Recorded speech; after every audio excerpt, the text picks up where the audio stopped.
नाज़रीन, आयशा जट्टी ने रजब भट्ट के ख़िलाफ़ इस्तग़ासा सेशन कोर्ट के अंदर दायर कर रखा है। आज उस केस की समाअत थी। उस केस में क्या हुआ और कौन कौन जो है आज अदालत के रूबरू पेश हुआ, उसके बाद फ़याज़ रामे ने अदालत को क्या दलाइल दिए, राना मरूफ साहब ने अदालत को क्या दलाइल दिए और ख़ास तौर पे अदालत ने SHO को क्या हुक्म सादर फरमाया।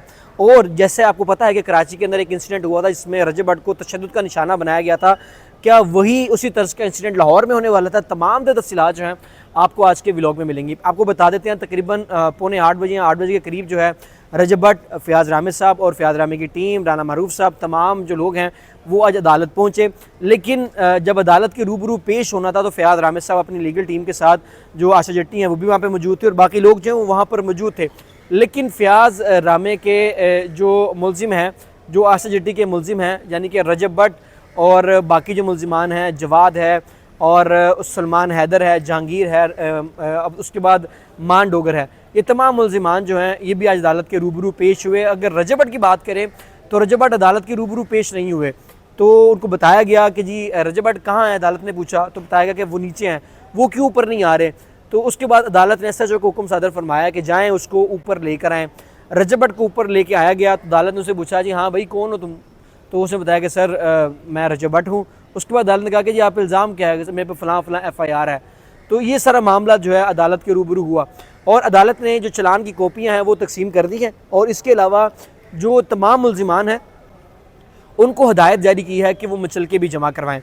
एक तो ये चीज़ हुई। अदालत ने समाअत जो है वो 18 अगस्त तक मुलतवी कर दिया। 18 अगस्त को उम्मीद ये की जा रही है कि रजब भट्ट के ऊपर फ़र्द जुर्म आयद की जाएगी और राना मरूफ साहब भी वहाँ पर मौजूद थे। उसके अलावा फ़याज़ रामे और फ़याज़ रामे की टीम भी वहाँ पर मौजूद थी। इसके अलावा भी एक इंसिडेंट अदालत के बाहर हुआ, क्योंकि आपको पता है कि सोशल मीडिया के ऊपर एक वीडियो जो है वो गर्दिश कर रही है रजब भट्ट की। इसमें रजब भट्ट ने ये जो है इंकशाफ किया या ये एक बात कही कि जो आयशा जट्टी हैं उनके पास इतने पैसे नहीं हैं कि वो वकील कर सकें। मुझे नहीं पता, मैं वो वर्ड कहता भी जो है मुझे शर्म आ रही है। उन्होंने जो आयशा जट्टी के हवाले से एक लाइन जो है वो कही कि उसको वो क्या जो है वो दे रहे हैं। खैर ये वाला जो है उन्होंने एक स्टेटमेंट दी। बाद में सोशल मीडिया के ऊपर जो है इस हवाले से मामला जो हैं वो गर्दिश करना शुरू हो गए और इसी हवाले से जो रजब भट्ट हैं उन्होंने वकला के हवाले से भी दो चार जो हैं वो बातें कहीं ना कहीं वो कर देते हैं। आज जब हम पहुँचे तो हमें लगा कि आज जो है हो सकता है कि यहाँ पे लड़ाई झगड़ा हो जाए, क्योंकि आपको पता है कि कराची के अंदर भी कैसा इंसिडेंट हुआ था और जहाँ पे रजब भट्ट को तशद्दुद का निशाना बनाया गया था। और आज भी ऐसा हुआ कि तकरीबन 8-10 लोग जो हैं वो रजब भट्ट की तरफ से थे और दूसरी जानिब तकरीबन 20-35 या ज़्यादा इससे वकला की जो टीम है वो फ़याज़ रामे साहब के साथ थी। और जब अदालत के बाहर आए हैं और अदालत के बाहर आते साहब फ़याज़ रामे साहब से गुफ्तगू हुई तो उन्होंने पहले कोर्ट का हवाल बताया कि कोर्ट में हुआ क्या है। उसके बाद उनके साथ जो वकील थे वो भी साथ वहाँ पे शुरू हो गए मीडिया टॉक करना। उनका कहना था कि रजब भट्ट को उन्होंने एक तो जो है वार्निंग भी दी कि जी तुम जो है अपना किबला दुरुस्त कर लो, ऐसा ना हो कि जैसे कराची में हुआ उससे बुरा हाल आपका लाहौर के अंदर हो।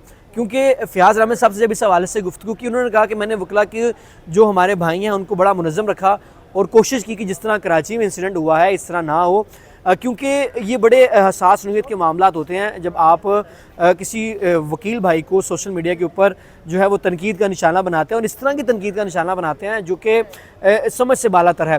और क्योंकि रजब भट्ट के हवाले से ये चीज़ें जो हैं वो गर्दिश करती हैं कि वो कहीं ना कहीं ऐसी स्टेटमेंट जो है, ऐसी बात जो है वो सोशल मीडिया पे कर देते हैं जिससे जो है वो इन रहते हैं।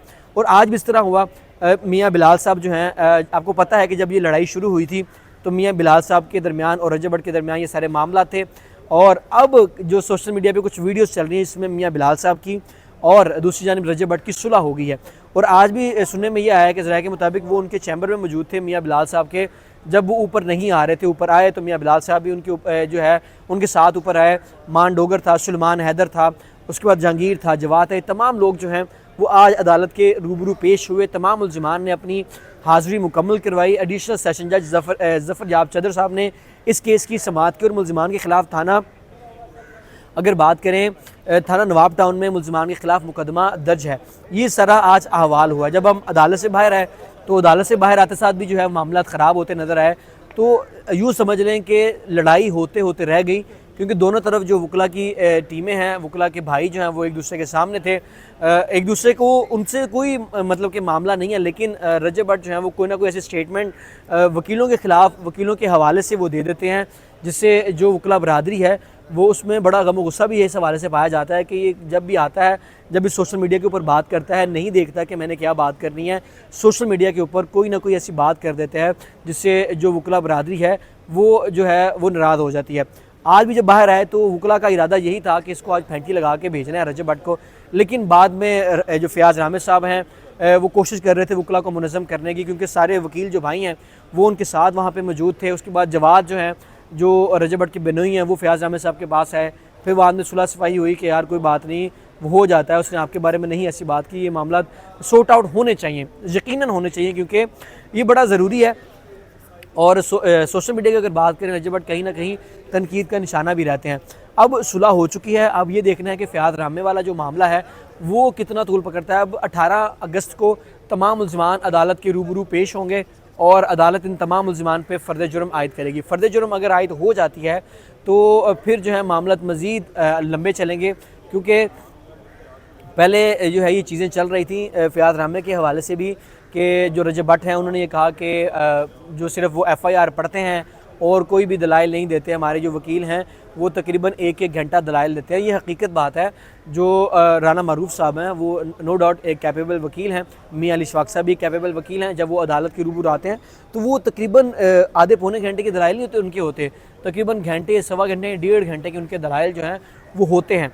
तो ये तो हकीकत है, ये फैक्ट है। और फयाज़ रामे साहब की बात करें वो टू द पॉइंट बात करते हैं, तो इतनी लंबी बात जो है वो करते नहीं हैं। जो भी केस से रिलेटेड बात है वो उसको लेके चलते हैं, या FIR से रिलेटेड वो पढ़ देते हैं। तो अब जो है देखना यह है कि 18 अगस्त को मुल्ज़िमान पे फ़र्द जुर्म आयद होती है या नहीं होती, और अदालत इसमें क्या हुक्म सादर फरमाती है। और ये जो फयाज़ रामे वाला और रजब भट्ट का मामला चल रहा है, क्या सोशल मीडिया तक ही महदूद रहेगा कि यहाँ इनकी जो जब ये सामने एक दूसरे के आएंगे कि मज़ीद भी मामला ख़राब हो सकते हैं। उसके बाद जब बाहर आए तो मीडिया टॉक भी हुई, फयाज़ रामे साहब ने भी मीडिया टॉक की। फयाज़ रामे साहब के बाद एक वकील उनके भाई जो उनके साथ थे वो भी टॉक करना शुरू हो गए। तो उन्होंने कहा कि जी रजब भट्ट सोच समझ के बोला करेंगे क्या बात कौन से वकील साहब के साथ के बात करनी है और क्या बात करनी है, सोच समझ के बोला करें। और फयाज़ रामे साहब के ख़िलाफ़ कोई मैं बात जो है वो नहीं सुन सकता। ऐसा ना हो कि जो कराची के अंदर हुआ था उससे बुरा हाल आपका लाहौर के अंदर हो। ये जो है आज तमाम अहवाल मैंने आपको बताया, बाद में लड़ाई होते होते कहीं ना कहीं रह गई। और अगर जो है फयाज़ रामे साहब तहम्मुल का मुज़ाहरा ना करते, या उनके साथ वकील जो थे वो तहम्मुल का मुज़ाहरा ना करते, यकीनन वहाँ पर जो है वो तशद्दुद किसी ना किसी पे हो जाना था और फिर जो है वो लंबे मामला चलने थे। खैर ये अहवाल था जो आपको तमाम जो है वो बताया है।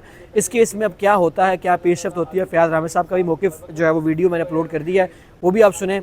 और जो भी आपको मामला होंगे आपको बताते रहेंगे। अपने मेज़बान नातिक रेहान को दीजिए इजाज़त, अल्लाह ने के बाद।